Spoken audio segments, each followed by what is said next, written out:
Okay, so I am going to do a quick video on shading Venn diagrams. Now I know there's a lot out there on the internet, but really I was just doing this for myself. If it helps you out, great, but it was mostly just for the kids in my class.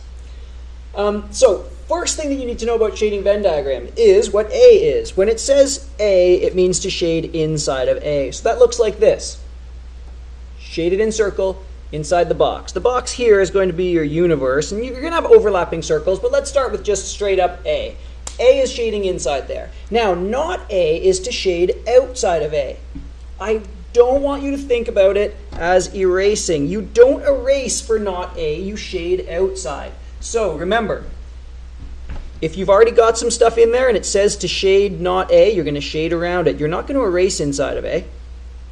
You're going to shade the outside. So remember that not A is this solid dark box with the hole in the middle.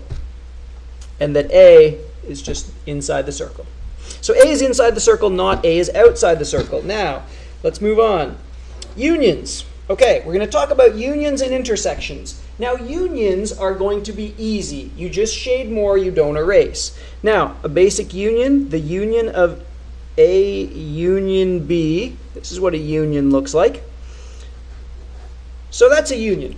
They're easy, we just shade more. So in this case, what I would do is I would shade A, so fill in that circle, and then I would fill in the B circle, and bam, you're done. You don't erase anything, you just shade more. Unions are easy whether it's a double or a triple.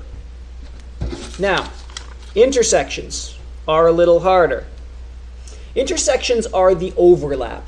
It is only keep what is shaded by both. Now, intersections look like this. A intersect with B.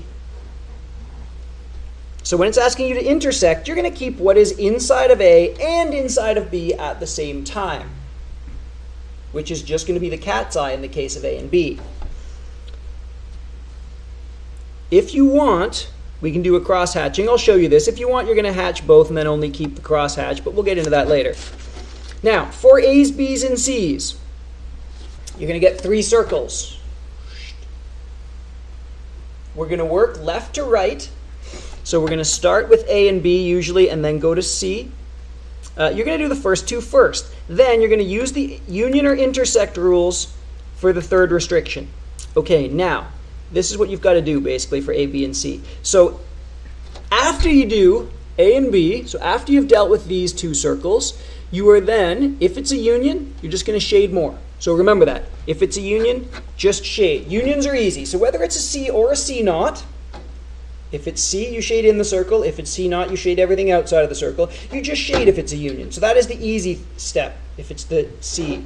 Now, the harder stuff is that if you have to intersect C, you're going to keep only what is already shaded and what is inside of C. So remember that C means inside of C. So if it's an intersect, you're going to keep what's inside of C and already shaded. If it is not C that you're intersecting, you're going to keep what's already shaded and what is outside of C. Because remember that not C just means outside of C. So you're going to keep what's already shaded and what is outside of C. So those are the 3 things you got to be able to do. If it's a union, you just shade more.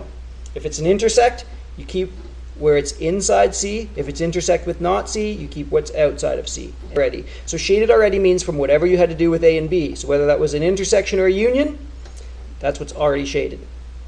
Okay, now that I'm done talking, let's go do a bunch of examples.